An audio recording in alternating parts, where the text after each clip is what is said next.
4 goals comes out of a mid-game line change, you got to stick with it, right? Yeah, I got to try it again for sure. We'll leave it alone for a little bit. Yeah. Really? Is that a promise? Well, for a period to start the game anyway. You're funny.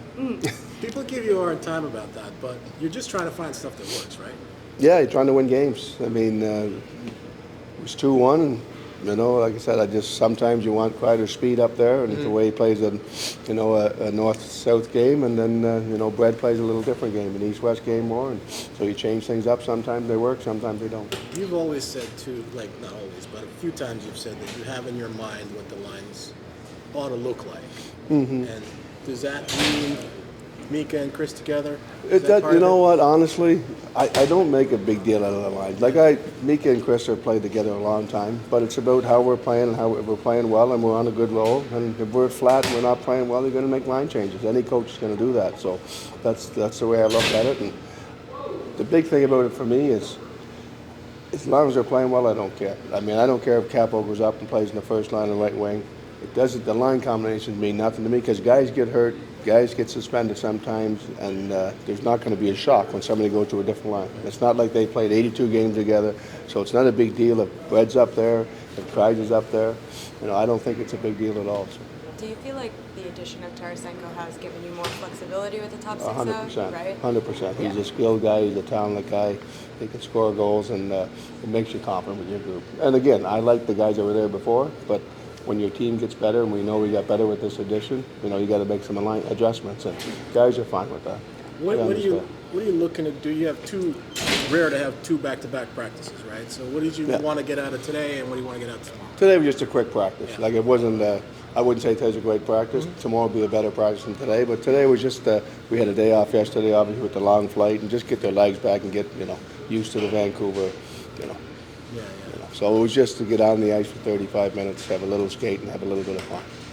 What have you seen from Artemi in the last couple games? Seems like he's got a little extra jump to him. A lot of jump. I mean, obviously, like I said, when trades happen and guys think their team got better because of the trades, obviously, and excited. And obviously, I think there's a little background with Tarasenko and Laddie. So Tarasenko and Artemi, sorry, Laddie.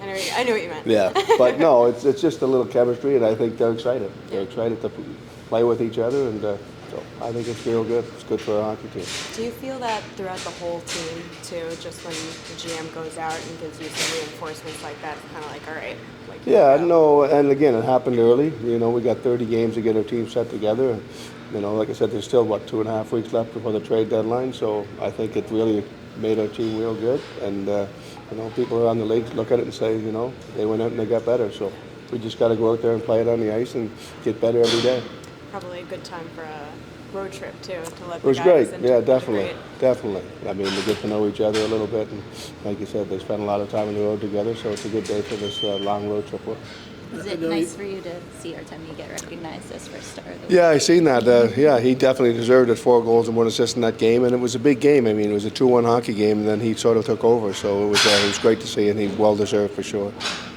I know you said also you're here to win games, not to develop players, but you have to talk to Vitaly now and explain to him what the situation is and all the words. No, it's not easy. I mean, like I said, I think I've mentioned it before to him and to you guys that he's a top 9 player. And right now he's not in our top 9, and he's not going to be a fourth line player. He doesn't play in that role for our team, and we like him. I like him. He's a good kid. Just got to continue to work hard. When the chance is available, take advantage of it. So you don't give it to anybody. You got to make them earn it. And again, I'm happy with the way our guys played the other night. For the last while, our right side's been really good up there, and our top 9's been really good. So you look at one of those spots and say, take him out to put Kravy in. I don't know where you do it. No, I'm not saying you. I'm just saying that it's tough every night, and we like it. I like it. Kravy's come a long way this year, so it's not that we don't like him. It's just that I'm putting my top 9 forwards out there, and right now he's not one of them right now. What about Lishizhin? I mean, since he's gotten here, he's played on your fourth line. I know that he hasn't scored a goal yet this season. I talked to him just now. He says he thinks about it every day. I'm not worried if he scores any goals. I was just going to say, what are you seeing from him? And I like the way he's played. He plays a good, solid game. He wins a lot of face-offs. I like him. He's a good kid, competitive kid, and he's playing his role perfectly. He plays a little bit in the PK, when there's some minutes there for him. So what he's doing in the fourth line, I'm happy with. he doesn't have to score goals that show he's a good hockey player for us. Could you just speak to the upcoming challenge of this road trip? Yeah, no, we just got to continue to play our game well. I mean, there's always tough teams no matter who you're playing. You know, we got Vancouver, well, not tomorrow night, 2 nights from now, and then you got Calgary and Edmonton back to back. So just continue to do what we're doing. You can't worry about the teams we're playing. You just got to play your game, and you've been on a good roll here, and you got to keep working hard to keep winning. You just saw these guys last week.